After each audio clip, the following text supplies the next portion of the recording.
So ఇప్పటి వరకు Kevin శ్రావ్యతో జరిగిన ఇష్యూ గురించి చెప్పారు. అండ్ ఇప్పుడు మళ్ళీ లావణ్యతో పరిచయం ఎలాగో ఇప్పుడు మనతో చెప్పారు. కానీ ఈ మధ్య మనం చూస్తూనే ఉన్నాము సోషల్ మీడియాలో గానీ, మీడియాలో గానీ శేఖర్ పాషానే ఈయన వెనుక ఉండి ఇదంతా నడిపిస్తున్నారు అని చెప్పేసి మనకు బాగా వార్తలొస్తున్నాయి. అంటే కొంతమంది మాట్లాడుకుంటున్నారు. సో ఇప్పుడు ప్రస్తుతం శేఖర్ పాషా కూడా మనతో ఉన్నారు. ఆయనతో కూడా మాట్లాడే ప్రయత్నం చేద్దాం. సార్ నమస్తే. నమస్తే. శేఖర్ పాషా గారు, ఇప్పుడు మీరు చెప్పండి. ఇప్పుడు ఆల్రెడీ ఆయన శ్రావ్య అడ్వకేట్, ఆమె విషయంలో ఆల్రెడీ విక్టిమ్ అయ్యి ఉండి కూడా మళ్ళీ లావణ్యతో పరిచయం ఏర్పరచుకున్నారు. ఈ విషయాన్ని చూస్తేనే మాకు కోపం వస్తుంది. పరిచయం ఆటోమేటిక్ అయిందండి, దేవుడు ప్లాన్ చేసింది. అంటే మేమేం ప్లాన్ సర్కమ్స్టెన్స్ ఏవైనా సరే పరిచయం అవ్వడం, ఆల్రెడీ విక్టిమ్ ఉన్న వ్యక్తి ఇంకో ప్రేమలో పడడం అనేది కొంచెం డిఫరెంట్ గా చూడొచ్చు. చాలా బొప్పి మళ్ళీ మీరు ఉన్నారు అంటే ఇంకోలా చూడాల్సి వస్తుంది. ప్రేమలో పడలేదండి, అక్కడ కరెక్షన్. Friendship, sorry. సో ఈయన వెనకాల నేను ఉన్నాను గ్యారంటీగా. ఎందుకు అంటే ఇది ఇప్పుడు కాదు, శ్రావ్య అనే అమ్మాయి నన్ను ఇట్లా, అమ్మాయి లాయరు తన పలుకుబడితో నా మీద తప్పుడు ఎఫ్ఐఆర్లు పెట్టించింది అని చెప్పి తను ఒకసారి మీడియాలో తన కూడా వెళ్ళబోసుకోవడానికి ఇప్పుడు కాదు, I think 6 months back, October 2024 మనం టీవీలో చేసాం. అప్పుడే నేను యాక్చువల్లీ ఆ రోజు నేను ముందుకు రాలేదు, బట్ నేను మనోని తీసుకొచ్చి కూర్చోబెట్టింది నేను. ఎందుకంటే చాలా మందికి ఒక డౌట్ ఉంటుంది, శేఖర్ భాష ఏంటి, రాజ్ తరుణ్, జానీ మాస్టరు, హర్ష సాయి ఇలా పెద్దవాళ్ళ గురించి మాట్లాడతారా, వేరే వాళ్ళ గురించి మాట్లాడతారు. సో నేను ఇలా ఎవరైతే వస్తారో వాళ్ళని తీసుకొచ్చి మీడియా ముందు కూర్చోబెట్టి నిజాలు మాట్లాడించడానికి ట్రై చేస్తాను. కొంతమంది మీడియాలోకి వస్తారు కానీ కొంతమంది రావడానికి కూడా భయపడతారు. అలా రాని వాళ్ళకి నేను ఏదో నా వంతు లీగల్ హెల్ప్ ఏదో చేస్తుంటాను, బట్ వచ్చిన వాళ్ళకి కూర్చోబెడతాను, వాళ్ళ చేత వాళ్ళ వాయిస్ ఇప్పిస్తాను. అలా తీసుకొచ్చాను నేను కెవిన్. అండ్ వచ్చాడు, తన బాధ అంతా వెళ్ళగక్కున్నాడు. So let's see what we can do అని చెప్పి అన్నట్టుగానే ఆ పోరాటం జరుగుతుంది. సో ఇక్కడ ఏంటంటే ఒక క్లారిఫికేషన్, ఓన్లీ వాళ్ళ కోసమే మాట్లాడతాడంటే కాదు, ఇలా ఎవరు వచ్చినా నేను తీసుకొచ్చి కూర్చోబెడతాను. కానీ ఇలాగే కొంతమంది నేను ఆల్రెడీ తీసుకొచ్చి కూర్చోబెట్టాను, ఒక మల్లేష్ అని, ఇంకా కొంతమంది వచ్చారు, కొంతమంది తీసుకున్నారు, కొంతమంది బయట వేసారు, కొంతమంది అయితే కనీసం మీడియా వాళ్ళు బయట కూడా వేయట్లా. నా తప్పు కాదు, నేను ఎప్పుడు తీసుకొస్తాను, నిజాలు బయటకు ప్రపంచానికి పరిచయం చేస్తాను. అలాగే కెవిన్ని కూడా ఇన్ని ఛానల్స్కి తీసుకొచ్చి కూర్చోబెట్టి చెప్పడానికి కారణం ఏంటంటే న్యాయం జరగాలి. పోలీస్ స్టేషన్లో న్యాయం జరిగినప్పుడు ఒక యువకుడు వచ్చేది మీడియాకే. సో ఎంత బలంగా మనవాడి వాయిస్ వినిపించగలిగితే మనకి ఏదో ఒక సాయం దొరకపోతుందా, అట్లీస్ట్ జనాల్లో పడిన నింద అయినా సరే జనాలు ఆ సాక్ష్యాలు చూసి కూడా, ఇప్పుడు ఏంటి ఈ అబ్బాయి చూస్తే ఏ రోజైతే ఈయన ఆవిడ మీద బార్ కౌన్సిల్లో కంప్లైంట్ ఇచ్చాడో ఆ నెక్స్ట్ రోజే ఈయన మీద ఎఫ్ఐఆర్ పడుతుంది. సో ఎంత క్లియర్ కట్గా అది మోటివేటెడ్ కేసెస్ అనేవి అర్థమవుతున్నాయి. సో ఏదైనా కూడా ఎవరైనా సెలబ్రిటీస్ అయినా నాన్ సెలబ్రిటీస్ అయినా ఎవరైనా సరే నా దగ్గరికి కావాలని వస్తే, హెల్ప్ కావాలని వస్తే, కొంతమందికి ఫోన్లోనే జరుగుతుంటాయి మంతనాలు. నేను వాళ్ళకి ఆ ఎఫ్ఐఆర్ చూసి ఆ సెక్షన్స్ చూసి ఏం చేయగలను, నేను లాయర్ కాకపోయినా నాకు తెలిసిన కొంతమంది లీగల్ ప్యానెల్తో డిస్కస్ చేసి వాళ్ళకి చెప్తుంటాను. మీరు లాయర్ అయిపోవచ్చు ఇన్ఫాక్ట్. అంటే నాన్ అడ్వకేట్ కాబట్టి నాకు అలా కొంత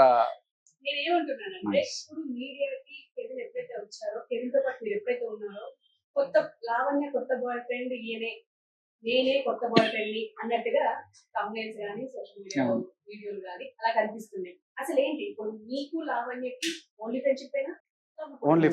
నేను చెప్పేస్తాను, నాకు తెలిసిన స్టోరీ నేను చెప్తాను. సో ఈ అబ్బాయి తన సర్టిఫికేట్స్ ఏవో పోయినాయని కంప్లైంట్ ఇచ్చుకోవడానికి నార్సింగ్ పిఎస్కి వెళ్ళాడు. ఎఫ్ఐఆర్ తెచ్చుకుంటేనే కదా సర్టిఫికేట్లు ఇచ్చేది. సో ఆ టైంలో ఆవిడ కూడా అక్కడే ఉంది. ఉన్నప్పుడు పరిచయం ఏర్పడింది. ఎలా అంటే ఈయన గుర్తుపట్టాడు ఆవిడని ఆల్రెడీ కొన్ని యూట్యూబ్ ఛానల్స్లో, బట్ ఆయనకి పూర్తి స్టోరీ తెలియదు. ఊరికే ఏదో అక్కడక్కడ చూసి ఓకే రాజ్ తరుణ్ లావణ్య అని కనబడుతుంది, ఓ మీరేనా అని చెప్పి. అంటే అయ్యా మీరెవరంటే నా పేరు కెవిన్, నేను ఇట్లా దీనికోసం వచ్చాను, ఏం చేస్తారు అంటే నేను లా స్టూడెంట్. అవునా, అయితే నేను ఒక కంప్లైంట్ డ్రాఫ్ట్ చేద్దాం అనుకుంటున్నాను అంటే సరే నేను హెల్ప్ చేస్తాను. మనోడు అక్కడ ఒక ఆడకూతురికి సాయం అందించని దీంతో స్టార్ట్ అయింది వీళ్ళ పరిచయం. తర్వాత 2-3 సార్లు కలవడం జరిగింది వాళ్ళు. అలా కలిసిన క్రమంలో ఒకసారి ఈయన వాళ్ళ ఇంటికి వెళ్ళడం, తర్వాత ఆ అమ్మాయి వీళ్ళింటికి రావడం, అంత చనువు డెవలప్ అయిపోయింది. తర్వాత మధ్యలో కొన్ని పార్టీలు చేసుకున్నారు. ఇవి వీళ్ళ మధ్య జరిగిన దీంట్లో మస్తాన్ సాయికి తెలిసింది వీళ్ళ పరిచయం గురించి.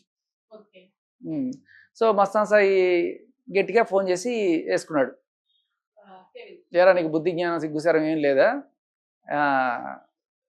నా గాళ్ళని తెలుసు కదా, ఎందుకు చేస్తున్నావు అంటే, అయ్యో నాకు అవేం తెలియదు, నాకు అవేం చెప్పలేదా అమ్మాయి అదేంటే, లేదు నువ్వు ముందు వెనక చూసుకోకపోతే పోతావు, సుఖరోగాలు వచ్చి పోతావు, అమ్మాయి కదా ఏదో డిసీజ్ ఉంది, అది నీకు కూడా అంటుకొని వస్తావు అన్నట్టుగా ఏదో చాటింగ్ వీళ్ళిద్దరు మధ్య నడిచింది అనమాట. అంటే ఎంత దారుణంగా ఉందంటే కనీసం ప్రొటెక్షన్ అయిన వాడి సౌర దరిద్రుడా అని చెప్పి అంత దారుణమైన చాటు వీళ్ళ మధ్య నేను చూసా. అంటే ఈయన చెప్పేది అదేం లేదండి అని చెప్పి ఈయన చెప్తూ ఉంటాడు. బట్ ఆయన వర్షన్ అది. సో ఈవిడ సరే ఆయనకి ఆ విషయం తెలిసిపోయిన తర్వాత లావణ్యకి ఫోన్ చేసి గట్టిగా వేసుకోవడం మొదలెట్టాడు. ఎంతమంది కావాలి నీకు అది ఇది అని చెప్పి గట్టిగా తిట్టడం మొదలెట్టినట్టున్నాడు. మొదలెట్టిన తర్వాత లావణ్య మనోడికి ఫోన్ చేసింది. యారా నేను నీతో కలిసి ఉన్నానని చెప్పి ఊరంతా టంకేసుకుంటావు, ఎందుకు మస్తాన్ సాయికి తెలిసింది, మస్తాన్ సాయికి ఎవరు చెప్పాడంటే మస్తాన్ సాయికి నేను ఎందుకు చెప్తాను, ఆడికెట్టా తెలిసిందో నాకేం తెలుసు అని చెప్పి. బట్ ఇక్కడ విచిత్రం ఏంటంటే ఆవిడే ఇగో చూడు నేను ఈ అబ్బాయితో ఉన్నాను అని చెప్పి మస్తాన్ సాయికి చూపించిందంట. బేసికలీ ఏంటంటే ఈవిడికి ఇది ఒక రకమైన సైకలాజికల్ ఫ్యాంటసీ ఏమో. అంటే అవతల వాడు ఉన్నప్పుడు చూడు నేను వీడితో వెళ్తున్నాను, వీడితో పార్టీకి వెళ్తున్నాను అనగానే వాడు నువ్వు వాడితో వెళ్తున్నావు కదా అని చెప్పి వాడు కుళ్ళుకోవాలి. కుళ్ళుకున్న తర్వాత వాడు ఏదో అనాలి. అన్న తర్వాత చిచ్చి నువ్వు ఇంత నీచుడు అనుకోలేదు, మా ఇద్దరికి మధ్య ఒక ప్యూర్ రిలేషను, ఆ స్విమ్మింగ్ పూల్ లాయరు నేను అన్న చెల్లెల్లాగా ఇతను కూడా అలాగే ఏదో చెప్పడానికి ట్రై చేస్తుంది అనమాట. ఎంతసేపు వాడిని ఒక మానసికమైన ఇది డౌట్ పెట్టాలి, వాడు ప్రశాంతత కోల్పోయి ఈఎంఐ మీద అరుస్తుండాలి, ఈఎంఐ అదో రకమైన ఎంజాయ్ చేస్తూ వాడికి సంజాయిషి ఇస్తూ, ఇంకో పక్క లేదు వాడికి నాకు అలాంటి సంబంధం లేదు, నువ్వు నీ కళ్ళు తేడా, నువ్వు కాము ఇది అని చెప్పి వాడిని వేసుకుంటాడు. అది ఎందుకంటే ఇది తతంగా ప్రతి ఒక్కరితో నడుస్తుంటది. కారులో పోతా ఉంటది, పక్కన ఎవరో ఉంటాడు, అది కూడా రాజ్ తరుణ్ కారు, రాజ్ తరుణ్ ఇంట్లో ఎవడెవడో వస్తుంటాడు ఆ కారులోకి, మనకు చెప్పదండి అలా నా కార్ అంటది నా ఇల్లు అంటది వాట్ ఎవర్. అలాగే సేమ్ ఇదే ప్లేస్ లో కార్ నడుపుతూ ఉంటది. ఈయన ప్లేస్ లో ఆ స్విమ్మింగ్ పూల్ లాయర్ రాజేష్ కూర్చొని ఉంటాడు. ఆయన కూర్చొని ఉండగానే ఇట్లా మస్తాన్ సాయికి ఫోన్ చేస్తే ఇగో చూడు అని చెప్పి చూపిస్తుంది. వీడు రగిలిపోతూ ఉంటాడు, వీడితో అది ఇది అని చెప్పి చేస్తుంటాడు. చిచ్చి అలా ఏం లేదని చెప్పి మళ్ళీ వాళ్ళిద్దరి మధ్య ఒక కాల్ కన్వర్జేషన్ ఉంటుంది అనమాట. ఏం తోచదేమో బేసిక్లీ, అంటే దురదగుండాకు పెట్టి గోక్కొని, మనకేమీ తోచలేదు అనుకోండి, దురదగుండాకు పెట్టి ఇట్లా గోక్కుని బోళ్ళ దురద పడుతుంది, అలా గోక్కుంటే చాలా తృప్తిగా ఉంటుంది. అలాగే అనిపిస్తుంది నాకు. సో ఆయనకి లాయర్ రాజేష్ కూడా సేమ్ మస్తాన్ సాయి ఫోన్ చేసి ఎవడరా నువ్వు ఎందుకు తిరుగుతున్నావు, నీ క్లయింట్ కదా, క్లయింట్తో ఎంతలో ఉండాలి కదా అంటే లేదు ఏమైంది జీప్లో పక్కన కూర్చుంటే తప్ప అంటే జీప్లో పక్కన కూర్చుంటే తప్పు కాదు, మరి స్విమ్మింగ్ పూల్లో దిగి స్విమ్మింగ్ కొట్టడం ఇద్దరితో అంటే మేము పాష్ కల్చర్ అది సరే, అక్కడితో ఆగిపోకుండా మీరు లాడ్జ్లో అక్కడికి కలిసేట్టు కదా, 2 గంటలకు ఒకసారి 3 గంటలకు ఒకసారి 5ంటికి ఒకసారి 6ంటికి ఒకసారి 7ంటికి ఒకసారి అన్నట్టుగా కలుస్తూనే ఉన్నట్టు కదా. అంటే దానికి లేదంటే ఆవిడకి తలనొప్పి వచ్చింది కాబట్టి నేను టాబ్లెట్ ఇవ్వడానికి అర్ధరాత్రి 12:30కి ఎవరు లేకపోతే వెళ్ళాను అని ఆయన సంజేసి. ఇది ఒకరైన సరదా అన్నమాట ఆవిడకి. అలాగే వీడికి ఎమ్మడపడడం, వీళ్ళని టార్చర్ చేయడం వాడు సరదా అనుకుంటా. అలా సేమ్ హ్యాపెన్ విత్ హిమ్. ఇతని కారులో ఎక్కించుకొని పోతూ మస్తాన్ సాయికి ఫోన్ చేసింది. ఇప్పుడు ఈయనతో అంటే లావణ్యకి ఈయనకి ఒక రైవల్రీ హోప్ అంటే అయ్యింది కాబట్టి మీరు ఆయనతో కాదు విషయం చెప్పనండి. ఇక్కడ ఏమైందంటే మనోడికి మస్తాన్ సాయి ఫోన్ చేసి గట్టిగా తిట్టడం అదంతా అయిన తర్వాత మస్తాన్ సాయి గట్టిగా వేసుకున్న తర్వాత లావణ్య మనోడికి ఫోన్ చేస్తుంది. అయ్యా కెవిన్ నా జీవితం నాశనం చేసేసావురా, మస్తాన్ సాయి నేను చంపేయడానికి వచ్చేస్తాను. ఇది ఎందుకంటే ఒకటి మస్తాన్ సాయి తనని చంపడానికి వస్తున్నాడనే విషయం ఎస్టాబ్లిష్ చేయడానికి కొన్నాళ్ళుగా కష్టపడుతుంది ఆవిడ. ఎందుకని అతని మీద అటెంప్ట్ టు మర్డర్ కేసు పెట్టడానికి చాలా నుంచి ప్లానింగ్ చేసుకుంటుంది. ఆ ప్లానింగ్కి ఈ కాల్ కూడా పనికొస్తుంది అనే ఒక విషయం చెప్పడం కోసం ఇతనితో ఊరికే భయ్యా అని చెప్పి అనుకుంటూ కింద మస్తాన్ సాయి అయినరా నేను చంపేస్తాడు రా అనే విషయాన్ని ఎస్టాబ్లిష్ చేయడం, వాడు నన్ను చంపేస్తాడు అనే విషయం ఎస్టాబ్లిష్ చేసి ఈ కాల్ రికార్డ్ని బయటకు పబ్లిష్ చేసింది ఆవిడ. చేసినప్పుడు ఓకే సరిగ్గా అర్థం కాల. అప్పుడు నేను కాంటాక్ట్ చేశాను, చాలా రోజులు అయింది కదా, కాంటాక్ట్ చేసి ఏంటి రావయ్ ఏంటి సంగతి, నువ్వు అసలు అక్కడికి ఎందుకు వెళ్ళావు, ఏంటి కథ, ఆ అమ్మాయిని ఏదో నువ్వు కొట్టింది చంపేస్తున్నట్టు రాసి రంపాన్ని పెట్టేస్తున్నట్టుంది అంటే లేదన్నా అసలు జరిగింది ఇది అని చెప్పి పెట్టగానే అప్పుడు దాంట్లో నువ్వు మస్తాన్ సాయితో మాట్లాడకు, నువ్వు మస్తాన్ సాయితో మాట్లాడితే వాడు నా జీవితాన్ని సర్వనాశనం చేస్తాడు, నువ్వు మాట్లాడకుండా ఉంటే నీకు ఏమన్నా చేస్తాను, ఏమన్నా ఎంతవరకైనా చేస్తాను. అది ఆవిడ మాటల్లో ఇంత దిగజారిపోయి చెప్తుందంటే అంతకన్నా దిగజారిపోయి ఏ ఆడది మాట్లాడదు. నీ కాళ్ళు పట్టుకుంటా కాదు తర్వాత జాబ్ ఇస్తా అలాంటివన్నీ చెప్తుంది.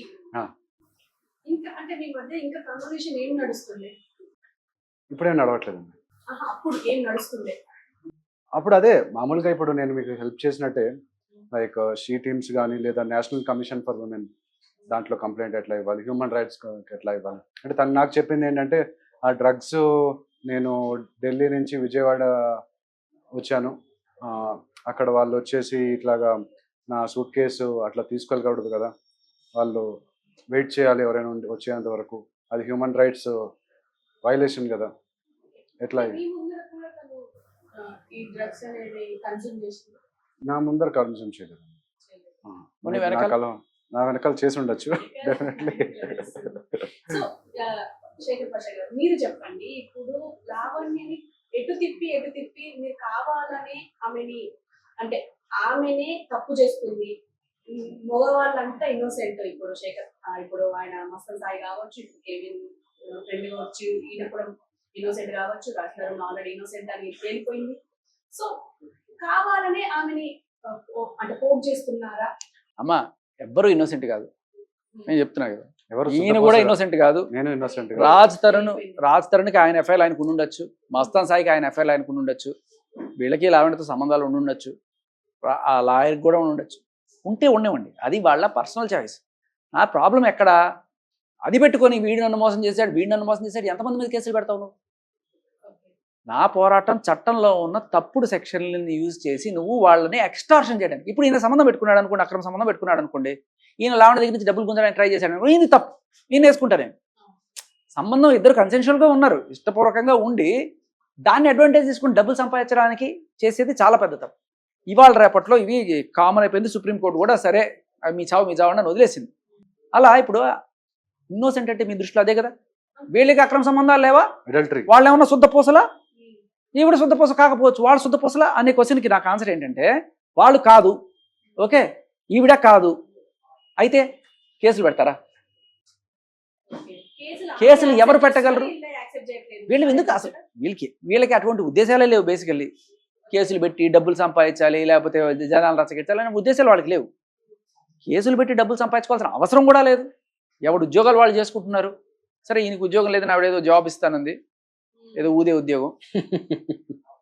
బట్ అది పక్కన పెడితే ఎవరి పనులు వాళ్ళు చేసుకుంటున్నారు. ఈయనకి 3 గర్ల్ ఫ్రెండ్స్ ఉంటే ఉంటారు, రాజ్ తరుణ్ ఉంటే ఉంటారు, మస్తాన్ సాయి ఉంటే ఉంటారు. అయితే ఏంటి, వాళ్ళు వచ్చి నాకు ప్రాబ్లం అయిందని కంప్లైంట్ పెట్టాలి కదా. అలాగే ఈవిడికి ఇంతమంది ఉన్నారని తెలుస్తుంది, మరి ఉంటే ఉండమండి. కానీ ఈవిడ చేస్తున్న తప్పేంటి, ఎవరు కేసు పెట్టగలరు? నేను శుద్ధ పోసన అయితే నాకు అసలు వేరే ప్రపంచంతో సంబంధం లేదు, రాజ్ తరుణ్ ఒక్కడే నా జీవితం అంతా నేను రాజ్ తరుణ్ కోసం బతికాను. సరే రాజ్ తరుణ్ ముందు ఏమన్నా ఎఫ్ఐఆర్లు ఉన్నా కూడా అది కూడా వదిలేద్దాం. What ever breakups she had, okay, తన పాస్ట్ లైఫ్. ఒక్కసారి నువ్వు రాజ్ తరుణ్తో ఉన్న తర్వాత కూడా నువ్వు వేరే మనుషులతో మూవ్ ఆన్ అయిన తర్వాత నీకు న్యాయం అడిగే హక్కు ఎక్కడిదే? అవునా కదా? ఇప్పుడు మీకు అర్థమైందా శుద్ధపూసలు అంటే ఏంటో? శుద్ధపూసలు కావక్కర్లా, కానీ న్యాయం అడగడానికి నువ్వు శుద్ధపూస ఉండాలి. నువ్వే ఏదో పని చేసుకుంటూ వాడు ఏదో పని చేశాడని చెప్పి ఒక దొంగ ఇంకోటి దొంగ అన్నట్టుంది అంతే. సో చాలా క్లియర్ కట్గా ఇవన్నీ చాలా చిల్లర నేరాలమ్మా. చిల్లర నేరాలు కూడా కాదు, చిల్లర తప్పులను కూడా, నైతికంగా తప్పులు కావచ్చు, 2-3 వాళ్ళతో వీళ్ళతో ఎఫ్ఐఆర్లు ఉండడం అనేది. కానీ తప్పు ఏంటంటే వీటిని చూపించి వాడిని అన్యాయం చేశాడు, వీడిని అన్యాయం చేసి ఎంతమంది అన్యాయం చేస్తాడు? నేను రోజుకొకడు అన్యాయం చేస్తుంటాడా? ఇది చాలా తప్పు. డబ్బులు గుంజడానికి నువ్వు చట్టాలని వాడుకొని నువ్వు చేస్తున్న చాలా పెద్ద తప్పు. అందుకని చట్టాలు మార్చుకోవాలనే నేను ఫస్ట్ నుంచి వచ్చా, దానికోసం పోరాటం తప్ప ఆయన అమాయకుడా ఈవిడ అమాయకురాలా అనే జడ్జిమెంట్ ఇక్కడ నేను చేయట్లా. కానీ ఇప్పుడు మీకు గుర్తుందో లేదో, మీరు ఒక ఛానల్లో ఉన్నప్పుడు, మెయిన్ స్ట్రీమ్ లో ఉన్నప్పుడే, లైవ్ లో ఉన్నప్పుడే ఆవిడ స్లిప్పర్ తో మిమ్మల్ని కొట్టింది. ఎందుకు? ఆమెని మీరు పోక్ చేసేటట్టు మాట్లాడిండ్రు కాబట్టి జరిగింది అలా. అంటే సరైన వ్యక్తి మీరు ఆవిడకి. ఇది మాత్రం మీరు చూడాల్సింది ఏంటంటే అమ్మా, అస్సలు కాదు, నేను అసలు పోక్ చేయడం కూడా కాదు. నేను వెళ్ళి అక్కడ కూర్చున్నాను, ఆవిడ చెప్పు ఇట్లా ఇసిరేసింది, ఎక్కడికో ఇసిరేసింది, అది ఎక్కడో పడింది. వాళ్ళు ఏదో హెడ్డింగ్ కోసం, అది ముందుగానే ప్రీ ప్లాన్డ్ గానే నాకు అర్థమైన తర్వాత ఈవిడ ఫస్ట్ నుంచే వాళ్ళతో వీళ్ళతో డిస్కషన్ పెడుతుంది, ఇది పెద్ద హైలైట్ అవుతుంది, ఇలా చేద్దాం అలా చేద్దాం, ఇది ఒకటే కాదు, కళ్ళల్లో కారం కొట్టాలి, ఇలాంటి రకరకాల డిస్కషన్లు చేసిందంట వాళ్ళతోటి, ఈ రిపోర్టర్లతోటి. ఇలా రకరకాల డిస్కషన్లు ఏదో మీడియా అయిపోతుంది. లేకపోతే తర్వాత ఏమైంది, ఆవిడే బద్నామైంది, ఆవిడ దిలీప్ చంక్ర బద్నామయ్యాడు, అంతే కదా. ఇప్పుడు ఆవిడని నేను పోక్ చేశాను అని చెప్పి ఆవిడ అరవడం ఎట్లా ఉంటుంది అంటే, ఈ కాల్లో ఆవిడ అరిచినట్టే ఉంటుంది. ఏం చేయడు, నన్ను చంపేశాడు, నన్ను కొట్టేశాడు, ఈయన ఏం చేశాడు, ఏం చేయలేదు. అయినా కూడా ఆవిడ తీరే అది. జనాలకి ఆఖరికి మీకు కూడా అలాగే అనిపించింది. మీరు గమనించండి, ఆ ఇంటర్వ్యూ వెళ్ళి చూడండి, నేను కామ్గా కూర్చొని ఉంటా, ఓన్లీ సాక్ష్యాలు చూపిస్తాను. అయ్యా నాకు ఇక్కడ ఈ పెంట చేసుకోవడానికి రాలేదు, నేను కాకపోతే మీరు అడగండి. మీరు ప్రశ్నలు అడగట్లేదని నేను ఇక్కడికి వచ్చాను. ఈ ప్రశ్నలు మీరు అడగట్లేదని నేను ఇక్కడికి వచ్చాను, అడగండి. నాకు మీరు ఆవిడ మాట్లాడాల్సిన అవసరం లేదు, నేను మాట్లాడాల్సిన, మీరు అడగండి. ఇదే నేను చెప్పాను అక్కడ. అలాగే ప్రీతి అనే అమ్మాయి, నేను చెప్పింది కాదు కదా, ప్రీతి అనే అమ్మాయికి డ్రగ్స్ అలవాటు చేసింది అని చెప్పి ఆ అమ్మాయి బయటకు వచ్చి చెప్పింది కదా. ఆ అమ్మాయి అప్పుడు అందరికన్నా ముందు నాకు ఫస్ట్ చెప్పింది. నేను ఆ అమ్మాయిని తీసుకొచ్చి ఆ ఛానల్లో కూర్చోబెడదాం అనుకున్న టైంలో ఎక్కడ ఆ అమ్మాయి చేస్తే ఈ అమ్మాయి బండారం బయటపడుతుందో అనే దీంట్లో ఆ అమ్మాయి ఇలా డ్రామా చేసి దీన్ని హైలైట్ చేసి దాన్ని పక్కన తప్పించే ప్రయత్నం ఆ విలేకరులు వీళ్ళందరూ కలిసి కుమ్మకాయ చేసిన పని. కానీ ఇక్కడ వచ్చింది ఏంటంటే ప్రీతి అనే ఇప్పుడు మనం మాట్లాడుకున్నాం కాబట్టి అడుగుతున్నాం, ఈ ప్రీతి అనే అమ్మాయిని కూడా మీరే అరేంజ్ చేశారు అన్నట్టు కూడా టాక్. నేను అరేంజ్ చేయాలంటే అమ్మా, ఇప్పుడు ఈ ప్రీతి అనే అమ్మాయి ఎప్పుడు వచ్చింది ఈవిడ జీవితంలోకి? ఆవిడనే అడగండి చెప్తుంది. మస్తాన్ సాయి కన్నా ముందు నుంచి ఈవిడ జీవితంలో వీళ్ళిద్దరికి మధ్య ఎన్ని చాట్లు నడిచినాయి, ఇంత గొడవ నడిచింది. ఆ అమ్మాయి కోసం సూసైడ్ చేసుకుంది, ఈ అమ్మాయి రీహాబ్కి వెళ్ళింది, ఇవన్నీ ఉన్నాయి. నేను తీసుకురావాలంటే మీకు ఒక ఫోటో చూపిస్తా, వీళ్ళిద్దరూ కలిసి డ్రగ్స్ చేస్తున్న ఫోటో చూసారా మీరు? అది ఇప్పుడే చూపిస్తున్నా. ఇప్పుడు ఏమిటంటే అమ్మా, ఆవిడకి అగెనెస్ట్గా ఎవ్వరు సాక్ష్యాలు ఏం తీసుకొచ్చినా కూడా అది మస్తాన్ సాయి తీసుకొచ్చాడు, లేకపోతే రాజ్ తరుణ్ పెట్టించాడు, ఏమో చెప్పుకోవడంలో. ఇప్పుడు ఏదో ఒకటి చెప్పుకోవాలి కదా సంజయ్. ఒక అమ్మాయి వచ్చి ఒక ఇట్లా చెప్తోంది అంటే అంత ఈజీ తన మీద నేను డ్రగ్ చేశాను, రీహాబ్కి వెళ్ళి వచ్చానని చెప్పుకుంటుంది ఏ అమ్మాయి. కానీ అమ్మాయి ఎందుకు చెప్పుకుంది? చెప్పుకునేలా చేసింది ఈ అమ్మాయి. ఎందుకంటే ఆ అమ్మాయి వీడియోలు ఇవన్నీ పెట్టుకుని బయటకి ఇవాళ మీకు బోల్డ్ అని కాల్స్ ఇవన్నీ కూడా, అమ్మాయి ఫోటోలు ఇవన్నీ కూడా మీడియాలో హల్చల్ చేస్తున్నాయి కదా. ఎవరు ఇచ్చారు అవన్నీ మీడియాకి? ఈవిడే ఇచ్చింది. ఎందుకని? వాళ్ళ మధ్య అంత నడిచింది కాబట్టే ఇప్పుడు నేను తీసుకొచ్చేలా, నేను కిరాయిదాన్ని పట్టుకొచ్చేసి నీకు జూనియర్ ఆర్టిస్ట్ని పట్టుకొచ్చామా, నీకు 50 రూపాయలు ఇస్తాను, లేకపోతే 1000 రూపాయలు ఇస్తాను, నువ్వు చెయ్యమ్మా అంటే చేస్తారా? అది అలా ఉందా అమ్మాయి చెప్పింది? అయితే ఇప్పుడు ఈ గొడవ అంతా ఇప్పుడు రాస్తారు నుంచి స్టార్ట్ అయ్యింది, దాదాపు 6 నెలలు అవుతుంది. అక్కడి నుంచి ఇప్పటి వరకు ఇంకా కంటిన్యూ అవుతూనే ఉంది. ఇప్పుడు ఇంకో మర్చిపోయిన ప్రతిసారి మళ్ళీ ముందుకు వస్తున్నారు మీడియా ముందరికి. అది శేఖర్ పాషా కావచ్చు, లేదా లావణ్య కావచ్చు. అసలు ఇదంతా ఎప్పుడు ఆగుతుందండి? ఇది ఒక మంచి నెట్ఫ్లిక్స్ సిరీస్ చేయొచ్చు అనుకుంటున్నాను, మంచి ప్రాఫిటబుల్ గా. శేఖర్ భాషా హీరో, అటేమో లావణ్య, క్యారెక్టర్స్ అన్ని మారుతూ ఉంటాయి. నెవర్ ఎండింగ్ సాగా, నెవర్ ఎండింగ్ సీరియల్ లాగా ఉంది.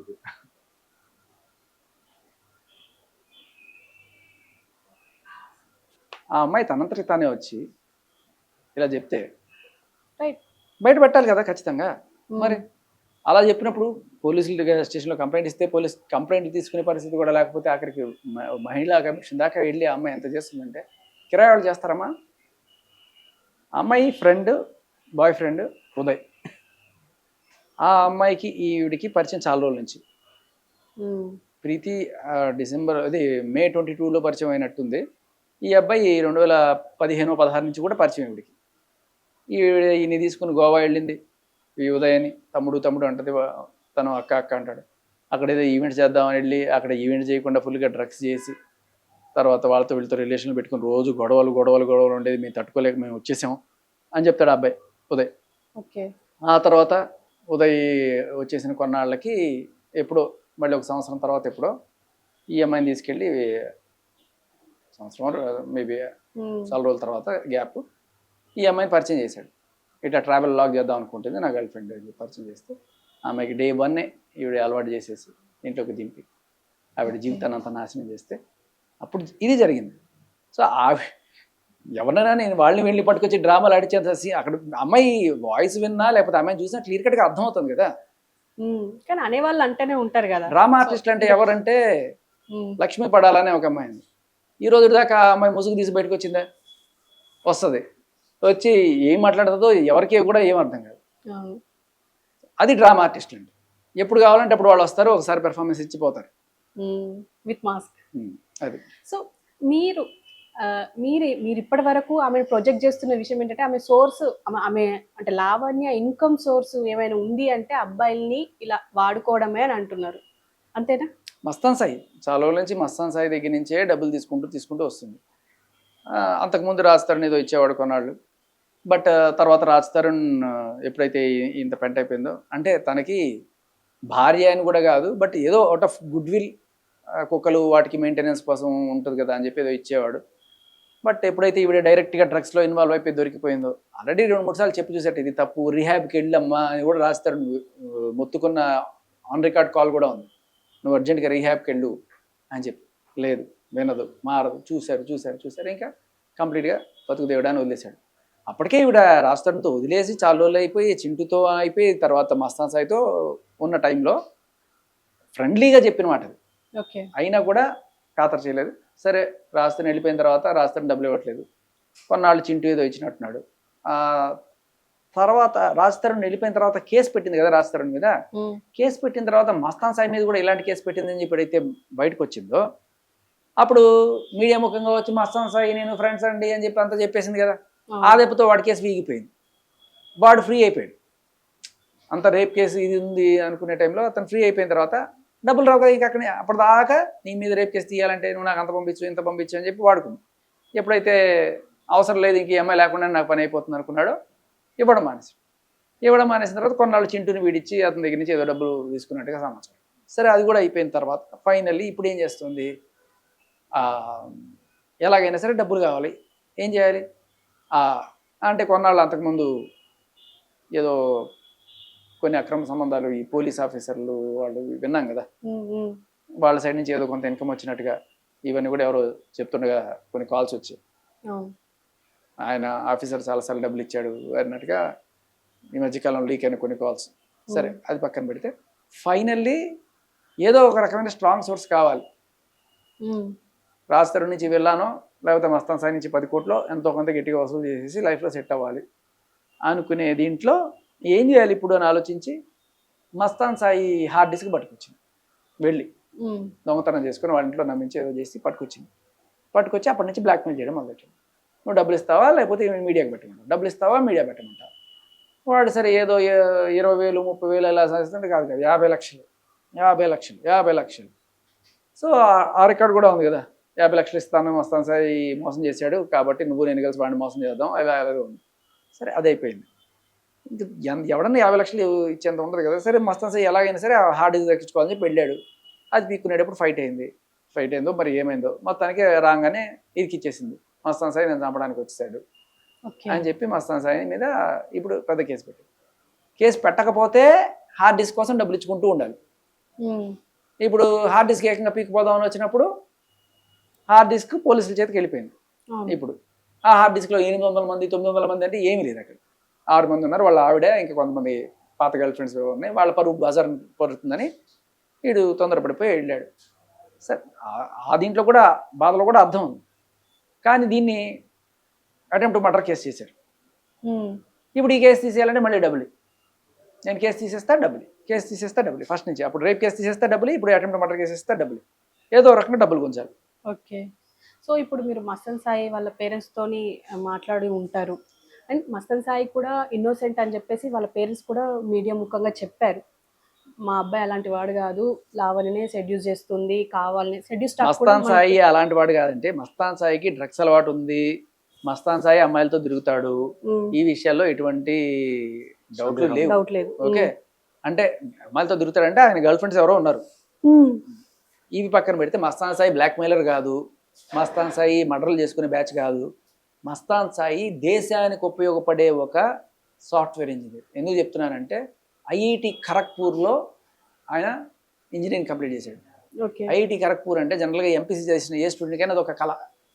అంత టాప్ యూనివర్సిటీలో మంచి ర్యాంక్ కొడితే కానీ IITలో అంత సీట్, ఎంసెట్ కూడా కాదు IIT అక్కడ చేసి ఒక మంచి సాఫ్ట్వేర్ కంపెనీ పెట్టుకొని బతుకుతుంటే అతను ఏదో దర్గాలో వచ్చే డబ్బులతో బతుకుతున్నాడు, ఆ డబ్బులతో బతుకుతున్నాడు అని చెప్తాడు.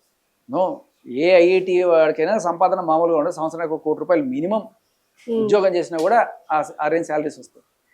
అతను ఏకంగా కంపెనీ పెట్టుకుని గట్టి టర్న్ ఓవర్ చేస్తున్న టైంలో ఆ కర్మకి ఇటువంటి దరిద్రం తగిలి వాడి జీవితం అంతా తలకిందులయ్యి ఆఖరికి ఫారెన్ కూడా పోవడానికి లేకుండా, అంటే US నుంచి క్లయింట్స్ వాళ్ళు రావడం మీటింగ్లో పోవడం ఇవన్నీ ఉంటాయి కదా, లుక్అవుట్ నోటీస్ పెట్టి కనుక దాన్ని పాస్పోర్ట్ మీద ఇదేసి పోకుండా చేసి అంతా చేశారు. మొత్తం నాశనం అయిపోయింది. ఇంకా ఇక్కడిక్కడే ఏదో చేసుకుని బతకాల్సిన పరిస్థితికి ఈవిడ తీసుకొచ్చింది. సార్ మీరు ఆల్రెడీ మనం ఇంతకు ముందు కూడా మీరు ఒక గర్ల్ విక్టిమ్గా మా ముందుకు వచ్చారు, మీడియా ముఖంగా వచ్చారు. వచ్చినప్పుడు మనం మాట్లాడడం ఎలా అని చెప్పేసి కూడా డిస్కస్ చేసాం. తర్వాత ఎప్పుడైతే లావణ్య తెర మీదకి వచ్చిందో అంటే అంతకు ముందు డ్రగ్స్ వరలక్ష్మి టిఫిన్స్ అది అయినప్పటి తర్వాత ఈమె స్టార్ట్ అయ్యింది. ఎప్పుడైతే స్టార్ట్ అయిందో ఆమెకు యాంటీగా ఎందుకు మీరు తీసుకున్నారు స్టాండ్? అంటే మొత్తానికి ఆమె ఖచ్చితంగా అసలు తప్పు అని చెప్పేసి డే 1 నుంచి మీరు ఎందుకు తీసుకున్నారు?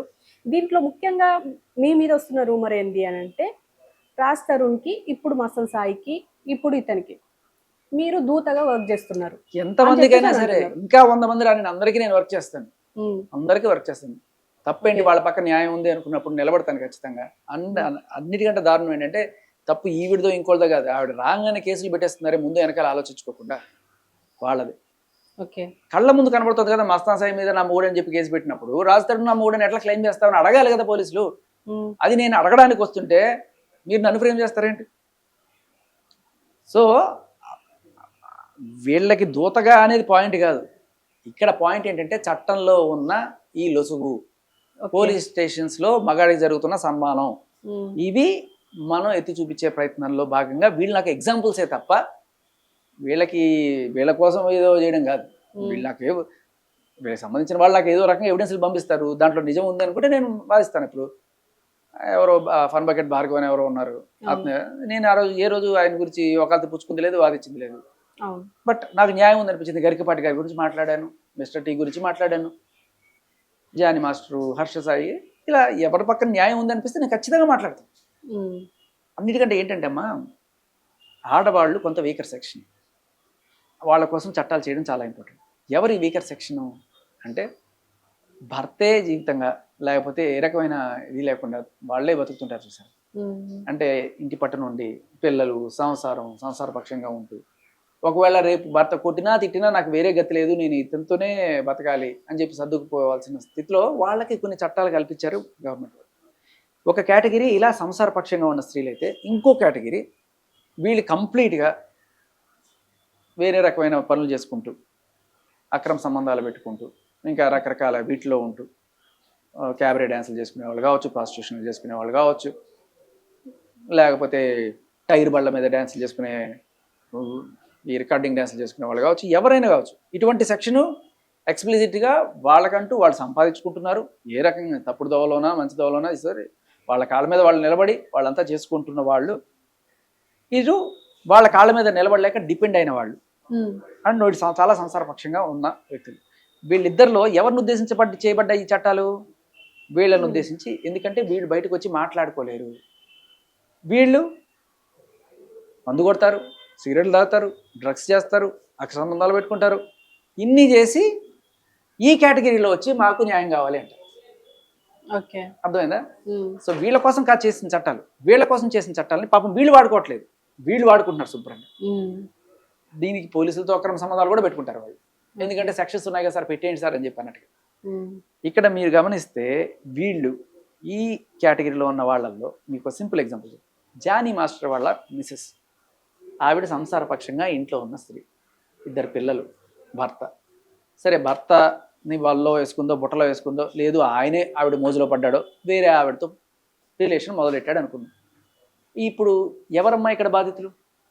Johnny master. ఈవిడ పబ్లిక్గా స్టేజ్ మీద పొట్టి బట్టలు వేసుకొని డ్యాన్సులు ఇవన్నీ కూడా చేస్తుంది. మనం చూసినవే అవన్నీ కూడాను, డీ జోడీ అన్నిట్లో రకరకాల డ్యాన్సులు, చాలా సిడక్టివ్ పెర్ఫార్మెన్స్లు అని నేను చెప్పడం కాదు, ఆ జడ్జిలే చెప్పిన అన్నీ ఉన్నాయి కదా. సో ఇటువంటి ఆవిడ ఒక పక్క, సంసారపక్షమైన స్త్రీ ఒక పక్క. ఓకే, ఈవిడికి బేసికల్ ఈవిడిని ఉద్దేశించి చేయబడిన సెక్షన్ని ఎవరు వాడుకున్నారు ఇక్కడ? ఈవిడ ఏకంగా పోయి కేసు పెడితే ఆయనతో పాటు ఈవిడిని కూడా పెట్టారు. ఇప్పుడు ఆయన ఏమన్నట్ట, ఈవిడ ఏటు అట. నిజానికి న్యాయం జరగాల్సింది ఎవరికి? ఈవిడికి. ఈవిడ నా మూడు ఇంకొక మాయలేడి వీళ్ళిద్దరు కలిసి నన్ను అన్యాయం చేస్తున్నారు అని చెప్పి ఎక్కడన్నా కేసు పెడితే ఏమవుతుంది? భర్త రేపు కంప్లీట్గా వదిలేసి ఆవిడతోనే వెళ్ళిపోతే నా కొంప నాశనం అయిపోతుంది అని చెప్పి చెప్పుకోలేక ఆవిడ అణుచుకొని బతకాల్సిన పరిస్థితిలో ఉంది ఆవిడ. అందుకని భర్త మీద కేసు పెట్టలేదు. ఇప్పుడు ఆవిడ మీద మాత్రమే కేసు పెట్టడానికి ఒప్పుకోదు.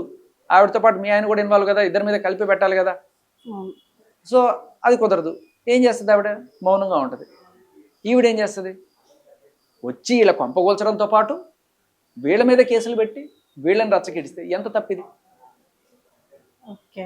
సో వీకర్ సెక్షన్ అంటే వీళ్ళు అమ్మాయిల్లో చక్కటి స్ట్రాంగర్ సెక్షన్. వీళ్ళు చాలా ఎక్స్ప్లిసిట్గా దర్జాగా కూర్చొని మాట్లాడతారు, బయటకు వచ్చి వీళ్ళలాగా మీడియా కనబడితే ఏమవుతుందని భయం లేదు.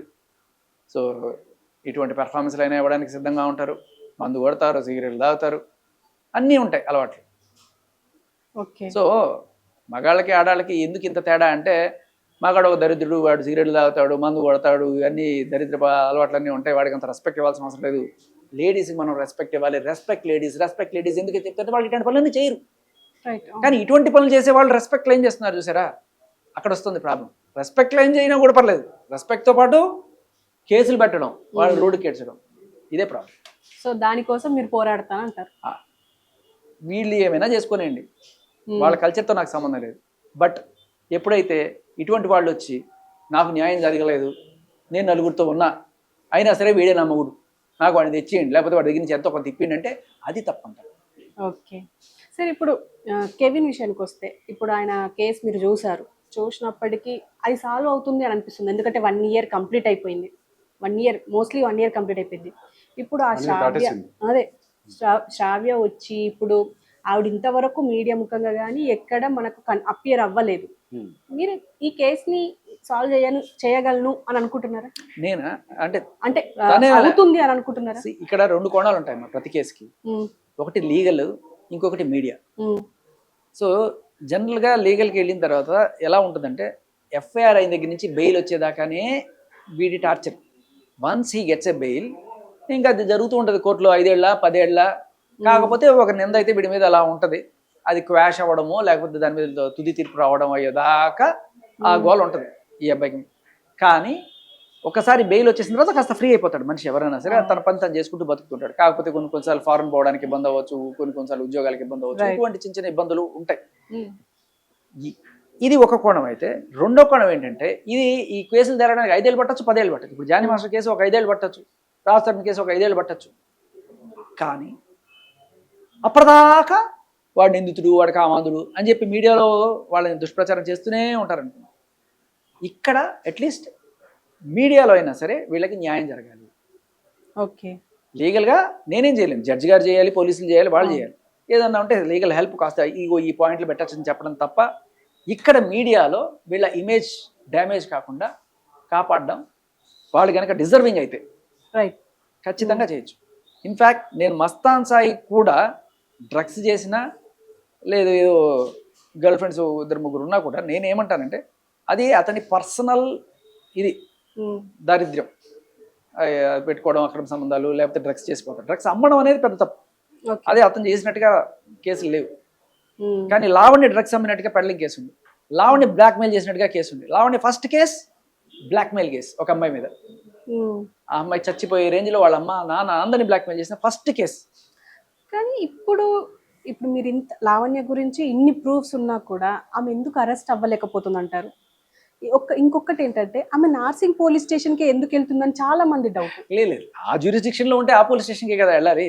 అండ్ తన ఎఫ్ఐఆర్స్ కూడా పోలీసులతో ఉన్నాయని అంటున్నారు. ఇది మీకు ఎంతవరకు తెలుసు? ఒక ఆయన ఏకంగా ట్రాన్స్ఫర్ అయిపోయి వెళ్ళిపోయాడు కదా, ఇంకా పెద్ద ప్రత్యేకమైన సాక్ష్యాలు ఏమక్కర్లా, ఊరికే చేస్తారమ్మా. ఊరికే 45 రోజులు చర్చలు కూడా జైల్లో పెట్టేస్తారా, ఊరికే పోలీస్ ఆఫీసర్లు ట్రాన్స్ఫర్ చేస్తారా? సో ఏదో ఉంది, ప్రైమా ఫేసీ ఉంది కాబట్టే అన్ని రోజులు పెడతారు. ప్రైమా ఫేసీ అంటే ఏంటి? ప్రాథమిక ఆధారాలు ఉన్నాయి, తేలుతుంది ఎప్పుడో. కానీ తేలేదాకా నువ్వు నిందితురాలువే, నువ్వేమి అమాయకురాలు కాదు. సో ఇప్పుడు ఇప్పటివరకు మనం ఎందుకు అని అంటే, ఇప్పటివరకు మనం శ్రావ్య గురించి కానీ లావణ్య గురించి కానీ ఇంకెంత మాట్లాడుతున్నాం. కానీ ఎండ్ అయ్యేది ఎప్పుడు? ఎందుకంటే ఇప్పుడు ఆల్రెడీ రాజస్థాన్ మస్తాన్ సాయి తీసుకొచ్చింది, ఇప్పుడు ఇంకా మిగతా వాళ్ళు కూడా వచ్చే అవకాశం ఉంది అని కూడా ఒక టాక్ నడుస్తుంది మీడియాలో. అదేంటున్నా, ఇప్పుడు మిగతా కేసులు లైక్ ఇప్పుడు జానీ మాస్టర్ కేసు కావచ్చు, లేకపోతే హర్ష సాయి విషయంలో కావచ్చు, ఆర్ఎల్స్ ఈయన శ్రావ్య కావచ్చు, వీళ్ళకి సంబంధించి ఎక్కువ సార్లు రాల, లావణ్యతో టాపిక్ వచ్చినంత ఎక్కువ సార్లు రాల. దానికి కారణం ఏంటి అంటే, ఎప్పుడైతే మీడియా ముఖంగా వాళ్ళు వచ్చి నేను ఇది అని చెప్పి రచ్చ చేస్తారు, దాని గురించి డిస్కషన్ మొదలవుతుంది. మీలాంటి యాంకర్లు అందరూ కూడా, ఓ లావణ్య వచ్చింది, మరి దానికి కౌంటర్ ఏంటి, ఎవరు మాట్లాడతారు, రాస్తారు మీరు మాట్లాడతారా, మస్తాన్ సాయి మీరు మాట్లాడతారా, లేకపోతే శేఖర్ మీరు మాట్లాడతారా అని అడిగినప్పుడు కౌంటర్లు వస్తాయి. సో ఫస్ట్ నుంచి వీడు ఫాలో అవుతున్నాడు, వీడు అడగండి అన్నట్టుగా శేఖర్ భాషను పట్టుకొస్తారు. సో అలా నేను అదే చెప్పాను, సీజన్ 1 బిగ్ బాస్కి నేను పోయేదాకా. బిగ్ బాస్కి నేను వెళ్ళిన తర్వాత గ్యాప్ వచ్చేసింది. అవును. వచ్చిన తర్వాత నాకు కొడుకు పుట్టడం, నేను తర్వాత స్టార్ స్పోర్ట్స్లో బాంబేకి వెళ్ళిపోవడం, ఈ హడావిడంతా అయిపోయి నేను తిరిగి ఎప్పుడైతే వచ్చానో మొన్న కరెక్ట్గా రాజస్థాన్, గుజరాత్ టూర్లు అన్నీ కంప్లీట్ చేసుకొని కరెక్ట్గా 27 28 జనవరి 26కి నేను ఇండియా పాకిస్తాన్ బోర్డర్లో హైరైడ్ చూసుకొని వచ్చాను నేను ఓకే. దేశభక్తి. సరే ఆ నెక్స్ట్ రోజు నాకు పెట్ట మొదలైంది. ఏంటి, ఆ లాయర్ ఫోన్ చేస్తాడు. ఫోన్ చేసి ఇట్లా మస్తాన్ సాయిని అరెస్ట్ చేశారట అంటే ఏం చేశాడు, మళ్ళీ ఏం పెట్ట చేశాడు వీడని. నాకు ఆ వారం రోజుల్లో నేను టూర్లో ఉన్నప్పుడు నాకు ఏవో పంపిస్తున్నాడు, భయ ఇజ్జుడ్ భయ ఇజ్జుడ్ భయ ఇజ్జుడ్ భయ, ఎందుకు వీడు ఇంత ఫ్రీక్వెన్సీ పెరిగిపోయింది వీడి దగ్గర నుంచి అని చెప్పి అనుకున్నాం కానీ బట్ సరే. తర్వాత మధ్యలో ఒక 2-3 కాల్స్ కూడా మాట్లాడాడు. ఆ కాలే ఇప్పుడు బయటకి ఇచ్చారనమాట. ఇలా ఆవిడ గట్టిగా డ్రగ్స్ చేస్తుంది, దీన్ని పట్టిస్తా నేను అంటే, ఆ పట్టించి చెప్దాం, ఈసారి పట్టించేద్దాం, ఉన్నప్పుడు చెప్పు అంటే, ఒకవేళ లేకపోయినా కూడా నేను పెడతా అంటే, నేనేం పెట్టమని చెప్పలా, నాకు టెస్ట్ చేస్తే పాజిటివ్ వస్తుందా అది చాలు అని చెప్తే అలాగే భయ ఇలాగే. ఆ కాల్ని వాళ్ళ మీడియా ఛానల్స్లో కాస్త అటు ఇటు ట్విస్ట్ చేసి ఇదిగో శేఖర్ భాష పెట్టమంటే, ఎక్కడ పెట్టమని అన్నారు చూపి, నేను ఆ లాయర్ దగ్గర కూర్చొని చూపించు, నేను ఎక్కడన్నా పెట్టమన్నా అని చెప్పిన ఒక మాట చూపించండి. ఆయన పెట్టమన్నప్పుడు నువ్వు చెప్పలేదు కదా, నో అని చెప్పలేదు కదంటే, నో అని చెప్పకపోతే ఎస్ అని చెప్పినట్ట, వాట్ ఎవర్, అది కూడా ఎడిట్ చేసి పట్టుకొచ్చారులేండి. అది పక్కన పెడితే, సో ఇప్పుడు ఈ అంటే నేను నా మానాన నేను ఎక్కడో కామ్గా పని చేసుకుంటున్న వాడిని మళ్ళీ పిలుచుకొచ్చి లాగింది కూడా ఈవిడే. ఓకే. నా మానాన నేను ఎక్కడో పని చేసుకుంటుంటే ఆయన ఫోన్ చేస్తాడు. నేను లాయర్కి చెప్పా, అయ్యా మీరు ఏమైనా చేసుకోండి, మీడియా ముందుకెళ్ళి గంతులేశారంటే మాత్రం 100 కెమెరాలు వస్తాయి నా దగ్గరికి. లావణ్య మీడియా ముందుకు వచ్చి ఒక్క మాట మాట్లాడిందంటే 100 కెమెరాలు వస్తాయి నా ముందుకి వచ్చి మాట్లాడమనడానికి. తర్వాత మీరు ఆపలేరు. నేను వెనక్కి పోయినా కూడా నువ్వు పిరికి పందా, లేకపోతే నువ్వు ఓన్లీ ఇది మాట్లాడతావా, ఇటువంటివన్నీ వస్తాయి. నేను తగ్గేది లేదు. ఒక్కసారి మీరు అదే చెప్తున్నా, మీరు ఏమైనా చేసుకోండి, లీగల్గా పెట్టుకోండి, కేసులు ఏమైనా చేసుకోండి, కానీ మీడియా ముందుకు వచ్చి గెంత లేకండి, పులి డాన్స్ లేకండి అని చెప్పినా కూడా వచ్చారు. పులి ముందు పులి డాన్స్ వచ్చారు. ఆయన క్లియర్ కట్గా నా కాల్ రికార్డు, ఆయన చెప్పిన కాల్ రికార్డు మీకు వినిపిస్తా. వద్దు సార్, తర్వాత మీరు నన్ను ఆపలేరు అని ఆయనతో, ఆ నాగురుతో చెప్పా. సర్లే చూద్దాంలే అన్నప్పుడు వచ్చారు. వచ్చిందా నేనేం చేస్తాను, నా దగ్గర ఉన్న ఎవిడెన్స్ నేను ప్రజెంట్ చేస్తాను. ఇది ఎవాల్వ్ అవుతూ ఉంటుంది. ఈవిడ ఎవరెవరు ఎంతమంది జీవితాలతో ఆడుకుందో ప్రతి ఒక్కరు కూడా ఎంతో కొంత కంట్రిబ్యూట్ చేస్తాడు. ఇదిగో భయ్యా నా దగ్గర ఎవిడెన్స్ అని చెప్పి అందరు ఇస్తూ ఉంటారు. ఇంకా మెల్లమెల్లగా పోతాడు. దాంట్లో నా పనులన్నీ మానుకొని నేను ఎతికి సరే ఇదిగో అని చెప్పి ఒకటి చూపించేసి, తర్వాత నా మాన నేను చేసుకుందాం అనుకున్నాడు. మళ్ళీ ఇంకో వస్తుంటే మళ్ళీ ఎవరో పిలుస్తుంటారు. మళ్ళీ చెప్పిందే ఎన్నిసార్లు చెప్తావయ్యా, కొత్తదేనా చెప్పని చెప్పి వీళ్ళు కూడా కోరుకుంటారు. వీరు కొత్తదనం కోరుకుంటున్నారు. అలా నేను కూడా కొత్తదనం ఏదైనా చూపించాలి కదా. అలా ఇవాళ ఇంకో కొత్త ఫోటో వచ్చింది, ఈయన ఎవరో తెలీదు, ఇది వెతకాలి. మీకే ఎక్స్క్లూజివ్. ఇలా ప్రతిదీ కొత్తది వస్తూనే ఉంటది అన్నమాట. ఎవరో తెలియదు, ఎండ్ గేమ్ ఉండదు, ఇంకా రావాలని మీరు కూడా కోరుకోండి. ఎవరో తెలియదు. ప్రస్తుతానికి మీరే అడగండి, ఆవిడ ఎవరైనా ఇంటర్వ్యూలు తీసుకుంటే. కొంచెం పంపించండి. కెవిన్ లా ఉన్నాడు ఈయన కూడా, లైట్ కాకపోతే కొంచెం పొడుగ్గా ఉన్నాడు. ఎవరెవరో ఏవో పెడుతుంటారు. సరే తర్వాత మెల్లమెల్లగా మనం ఎంక్వైరీ చేస్తుంటాం. సో ఫైనల్ గా కెవిన్ మీరు సేఫ్ అయ్యారు లావణ్య నుంచి? సేఫ్ కాదండి, ఇప్పుడు యాక్చువల్ టార్గెట్ నేను. మీరే టార్గెట్ ఇప్పుడు నేనే. సైలెంట్ గా ఉందంటే ఏదో అటాక్ ప్లాన్ చేస్తున్నట్టే ఉన్నాను.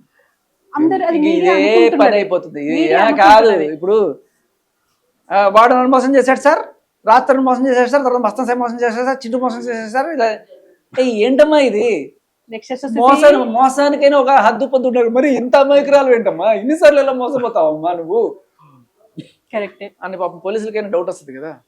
రావట్లేదు కదా సార్, వస్తలేదు కదా, మీకు వస్తున్నట్టు లేదే. ఇప్పుడు ఏవో ట్రాన్స్ఫర్లు గిన్స్ఫర్లు గట్టిగా అయినాయి కదా, సో సైలెంట్ గా ఉన్నారంటారా? ఓకే కెవిన్, సో మీరు ఇప్పుడు మీడియా ముందరికి వచ్చింది శ్రావ్య తరపుని. నేను తమ్నైల్స్ చూసింది మాత్రం కొత్త బాయ్ ఫ్రెండ్ కెవిన్ అని చెప్పేసి అన్నారు కాబట్టి మళ్ళీ నేను మిమ్మల్ని అప్రోచ్ అయ్యాను. సో అదే మా పొరపాటు. అదే అంటారు మీ సైడ్ నుంచి కూడా. ఎప్పుడైతే నేను వేరే జెన్యున్ కేసులు పట్టుకొచ్చినా కూడా ఓన్లీ లావణ్య లేకపోతే ఇలా సెలబ్రిటీస్ మాత్రం మేము చేస్తామంటే పాపం అమాయకులు ఇదైపోతారు కదా. లావణ్యని సెలబ్రిటీ చేసింది మీరే సార్, నేను కాదమ్మా. మీరే శేఖర్ పాష నేను కాదు, ఖచ్చితంగా నేను కాదు. నేను చెప్పనా, సెలబ్రిటీ చేసింది లావణ్య. ఆవిడ నన్ను Celebrity నుంచి ఇంకా పెద్ద celebrity. నేను ఆవిడని Men's rights activist రెండు రకాలుగా చేసింది లావణ్య. లేదు, మెన్స్ రైట్స్ యాక్టివిస్ట్ నేను ముందే కదా, ముందేనా? లక్ష్మీ పడాలి కదా. Okay okay. నన్ను మెన్స్ రైట్స్ యాక్టివిస్ట్ చేసిందే లక్ష్మీ పడాలి. ఆవిడ ఇట్లాంటి దరిద్రం చేస్తుందనే నేను బయటకు వచ్చి ఇది చేయడం. ఈ మధ్య ఒక లీక్ ఒకటి, ఆవిడ ఏదో నా ఒళ్ళో కూర్చొని ఇట్లా నేను కారు నడుపుతున్నట్టుగా ఒక ఫోటో ఒకటి ఏదైతే ఉంటుందో అది ఆవిడ ఎక్కడో పక్కన కూర్చుంటుంది. మీరు చూడండి ఆ వీడియో, నాకు ఇందాక కూడా వచ్చింది, మీరు గమనిస్తుంది, ప్లీజ్ చూడాలి ఆ వీడియో. పాప ఇందాక ఎవరో ఆయన పెట్టుకున్నాడు, కొంచెం మాకు పంపించండి సార్, మేము డైరెక్ట్ గా ప్లే చేసేస్తాం పక్కన. ప్లే చేయండి. అంటే ఒకసారి మీకు ఇది ఏంటంటే, సో ఆ అమ్మాయి వచ్చి కూర్చుంది ఒళ్ళో. ఒళ్ళోన మీరు సరిగ్గా చూడండి, అది కూడా నేను చూపిస్తాను. దాంట్లో ఏముందో తెలియదు, అది ఇది హడావిడి చేస్తారు. ఇన్ఫ్యాక్ట్ నేను ఎంత ఆవిడ ఎక్కడ ఒళ్ళో కూర్చుని చెప్పు ఒకసారి చూడు, నేను చూపిస్తాను నీకు, నువ్వే చూడు. ఓకే, ఆవిడ ఆ చివర కూర్చుంది. ఒకసారి చూడు, ఒకసారి చూడు, నీకు చూపిస్తా. ఇక నా మొహం చూసా ఒకసారి, ఎలా ఉంది? చిరాగ్గా ఉంది, చిరాగ్గా ఉంది. చూడు మళ్ళీ చూడు. అది ఎందుకు ఫస్ట్ అది కూడా చెప్పా. ఆవిడ అసలు తీసుకోవాల్సిన అవసరం ఏమొచ్చింది, ఆ తీసుకున్న దాన్ని పెట్టుకొని నన్ను రకరకాలుగా బ్లాక్మెయిల్ చేయడానికి ప్రయత్నించింది. దీని మీదే నేను పోలీస్ కేసు పెట్టాను. ఈ వీడియో ఇవాళ లీకేజ్ కాదు, మీరు 7-8 నెలల క్రితమే నేను ఆ రోజే టీవీ ఛానల్లో కూర్చొని ఇవన్నీ చూపించాను. అయితే బేసికలీ ఇది జరిగింది ఏంటంటే, ఆవిడ ఎక్కడో ఉండేది, ఏదో హాస్టల్లో ఎక్కడో ఉండేది. అక్కడి నుంచి మా ఆఫీస్ పక్కన పోర్షన్ ఖాళీగా ఉందంటే అక్కడికి వస్తాను అని చెప్పి మాట్లాడి ఆ ఓనర్తో మాట్లాడుకుని సెటిల్ చేసుకుంది. ఎవరో 2 అమ్మాయిలు మేము ఉంటామని చెప్పింది. Okay done. వచ్చేటప్పుడు లగేజ్ బోల్డ్ ఉంది, లగేజ్ ఆల్రెడీ ఒక ట్రాలీ వేసింది, అది సరిపోక ఇంకా కొన్ని లగేజ్ ఉంటే అవన్నీ వెనకాల సీట్లు నిండా పేర్చి పెట్టింది. ఈ పక్క సీట్లో కూడా పెట్టింది. సరే ఫస్ట్ అక్కడ కూర్చున్నా కూడా తర్వాత ఏమైందంటే దాని నిండా బొద్దిగా దుద్దుని వస్తున్నాయి. సరే వచ్చి ఇటు పక్కన కూర్చుంది, ఈ చివరి కూర్చుంది. సరే కొంత క్లోజ్గానే కూర్చుంది అనే మాట వాస్తవం. కానీ క్లోజ్గా కూర్చుంది నేనేమన్నా ఆవిడ మీద చేసాను, నేనేమన్నా పట్టుకున్నా. ఒళ్ళో కూర్చోవడం అంటే ఏంటి మీకు చూపిస్తా. ఇది ఒళ్ళో కూర్చోవడమా? మీకు అసలు ఒళ్ళో కూర్చున్న ఫోటో చూపిస్తా. మీరు ఇదే ఎందుకు పాపం సిగ్గుపడుతున్నారు? మీరు ఒరిజినల్ ఒళ్ళో ఫోటో చూపిస్తా, ఎంజాయ్ చేసుకోండి మీరు. ఆవిడ అట్లా పెట్టి ఇలా చూపిస్తుంది అనమాట నాకు. ఇంకో పక్క అని చెప్పి చూసుకుంటే చాలా చిరాగ్గా ఉంది నాకు ఆ ఫోటో అని చెప్పి నేను ఇట్లా పెడుతున్నాను. ఒక పక్క సిగ్గు కూడా పెడుతున్నారు. దీన్ని ఒళ్ళో కూర్చోవడం అంటారు. ఓకే, ఇప్పుడు ఇది చూడండి. వాడు ఎంత ఆనందంగా ఉన్నాడు, నేను ఎంత చిరాగ్గా ఉన్నాను ఇక్కడ. ఆ కాసేపు ప్రయాణంలో కూడా ఆవిడ